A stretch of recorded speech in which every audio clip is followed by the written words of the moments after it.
tuvuge wenda nk'urugero, murebeye kuri runo rugero rwa kano kavideo gatoya, mwitegereje neza murabona urusinga rwakoze ku mashami y'ibiti, hejuru yaho muri kubonaho umuriro. Rero ibaze uriya muriro wegereye ku giti kiri hafi aho cyumye, cyangwa se hari ibindi biti byumye aho hafi, runo rusinga rw'amashanyarazi rumazeho umwanya munini. Urugero, protection equipment ziva kuri iyo linye ntago zigize icyo zikora ngo umuriro uvemo, icyo giti kirakomeje gushya, giteje inkongi. Cyangwa se umuntu arahatamutse akoze kuri icyo giti, cyagiyemo uwo muriro kuko urwo rusinga rwakoze, icyo giti kiratosa, umuntu nakoraho azashya. Niyo mpamvu rero ya mbere ituma icyo giti bagikuraho. Mu rugo iwanyu cyangwa se ukunda kunyura, ukunda kubona insinga z'amashanyarazi zica ku mapoto y'ibyuma cyangwa se y'ibiti ziri hejuru cyane, rimwe na rimwe ujya ureba ukabona zisa n'umweru. Ziriya nsinga rero nta insulation ziba zifite, ziba ziri izore mu buryo bw'umwuka. Ibyo ngibyo kubiza amashanyarazi bo barabizi, ariko namwe mutize amashanyarazi mwakabimenya.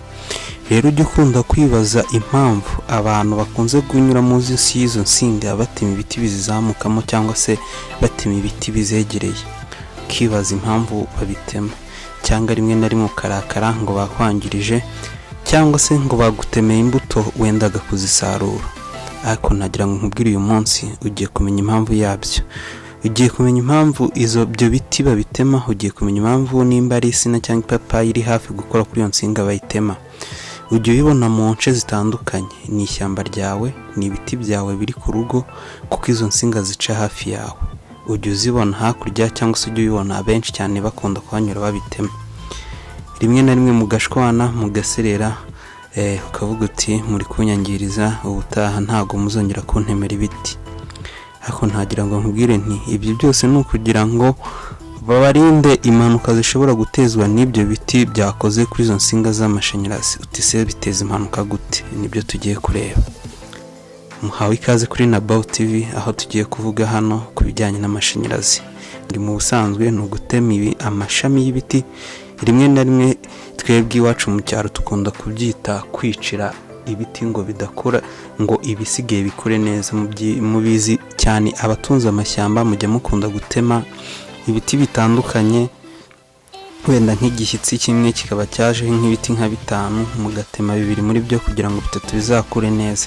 Cyangwa se abafite ibiti by'ikaho mujya mureba yuko hari igihe kigera ibiti bimwe byagundutse, bimwe babitemamo bagasigamo bimwe ngo bizakure neza.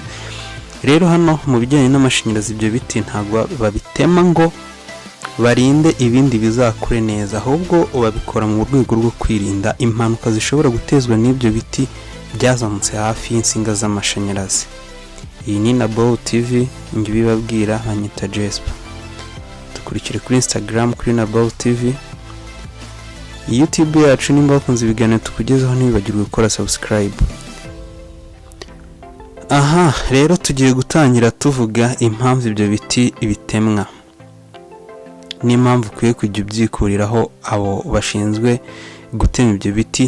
Rimwe na rimwe baba baturutse mu turere, cyangwa se akenshi bikunze gukorwa n'abavuye mu kigo cy'igihugu gishinzwe amashanyarazi. Ishobora kuba ari mu Rwanda, ishobora kuba ari hanze y'u Rwanda, hafi y'iwanyu bajya babitema, ukibaza impamvu yabyo. Reka tugendere hamwe. Bakunze kuvuga rero yuko ibyo biti bakunda kubitema, ukunda kwibaza impamvu rero bino biti bitemwa ku nsinga zimwe ziba ziri hafi y'umukara byo ntibabiteme, naho kuri za zindi zishishe byo bakabitema. Ukibaza se ni iyihe mpamvu?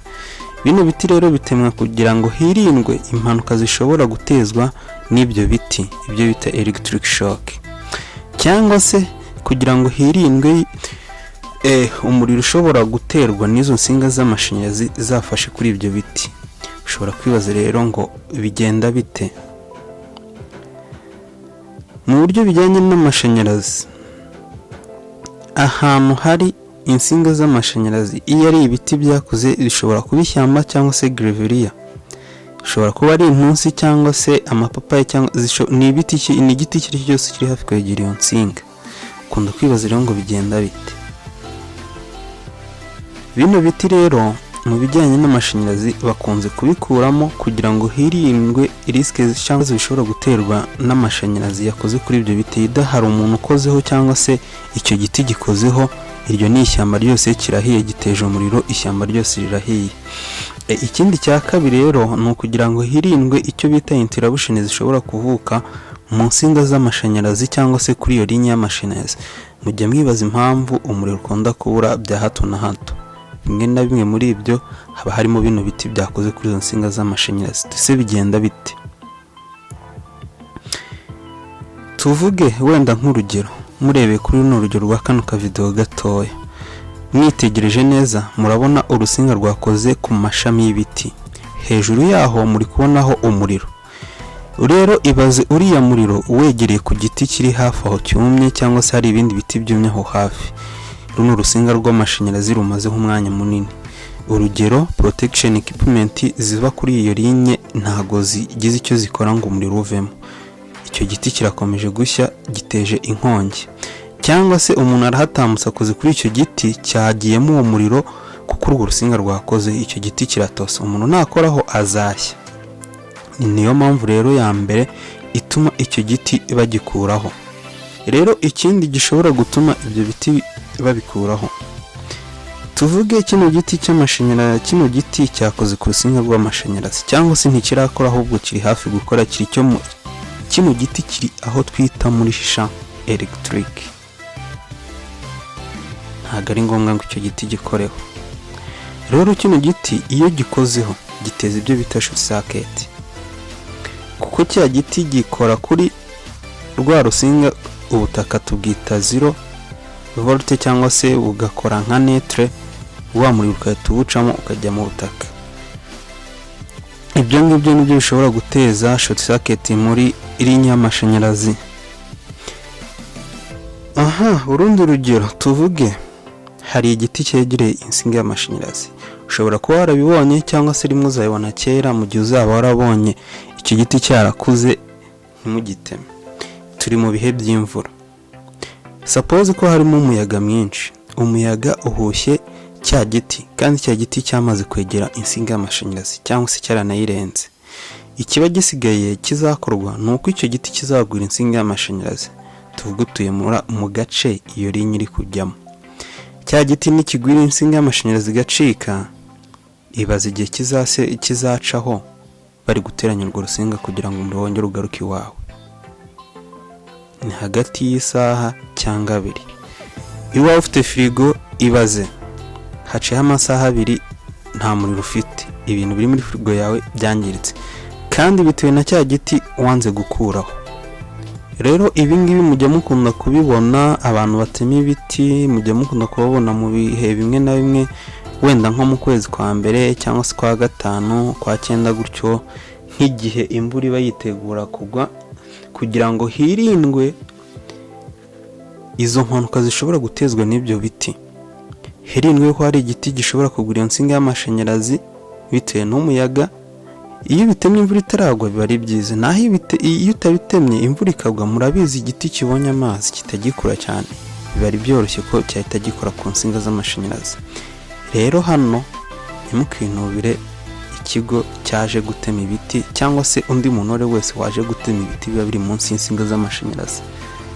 Henshi cyane mujya mukunda kuvuga ngo ibiti byanyu barabyangiza, ariko inama nziza ntabagiye, nimba uzi ko hari insinga y'amashanyarazi ica mu murima wawe cyangwa se yegere hafi y'iwawe, inama nziza nakugira, wagatemo ibiti bidakura ngo bijye hejuru, ahubwo ugatera ibiti bitarenze metero nibura 2 mu bujya hejuru. Izo hari ushobora guteramo imbuto cyangwa se indi myaka, ukirinda guteramo igiti gishobora kuzamuka kigakora ku nsinga y'amashanyarazi. Nimba uzi ko rero ino nsinga y'amashanyarazi ica hafi y'iwawe cyangwa igaca mu ishyamba iwawe, ni byiza kujya ugenzura ishyamba ryawe, bya biti bikura byegera za nsinga z'amashanyarazi, ukabyikuriramo udategereje ko ikigo cy'igihugu cyangwa se ikigo gishinzwe gukwirakwiza amashanyarazi kiza kubyitemera. Hano tuvuge wenda nk'urugero, bibaye ngombwa ko hajyaho itegeko rivuga ko igiti cy'umuntu runaka umunsi cyagwiriye insinga y'amashanyarazi umuriro uzabura muri iyo karitsiye, ni ukuvuga ngo amafaranga yari kwinjira yose ugomba kuyishyura. Ibaze, fata wenda nk'urugero linya y'amashanyarazi iri guca iwawe yari ifite icyo twita megawati wenda nk'imwe, noneho rero iwawe ibaze nimba ugura umuriro mwinshi ni uwa kilowati 10, 15, 32, 50 gutyo, uza amafaranga bitwara. Noneho ufate ya mafaranga ujya utanga kuri kilowati 15 cyangwa se 50 ukube na megawati, uzumva amafaranga igihugu cyaguca ku mpanuka zatezwa n'ibyo biti wowe wanze gukuramo. Nizere ko mwabyumvise, nizere ko mutazongera guteza amahane muvuga ngo babatemera ibiti biri munsi y'insinga z'amashanyarazi. Ibi ni mu rwego rwo kugira ngo barinde ubuzima bwanyu, barinde ibura rya hato na hato ry'umuriro w'amashanyarazi ryatewe n'uko icyo giti cyaguriye insinga y'amashanyarazi, kugira ngo tugire umuriro udacikagurika. Ni mu rwego ibyo bintu bikorwamo. Mwakoze kudukurikira, ubutaha rero tuzarebera n'ibindi hamwe nabyo ibigo by'amashanyarazi bikunda gukora, rimwe na rimwe mukabyinubira kuko mutaba muzi impamvu yabyo.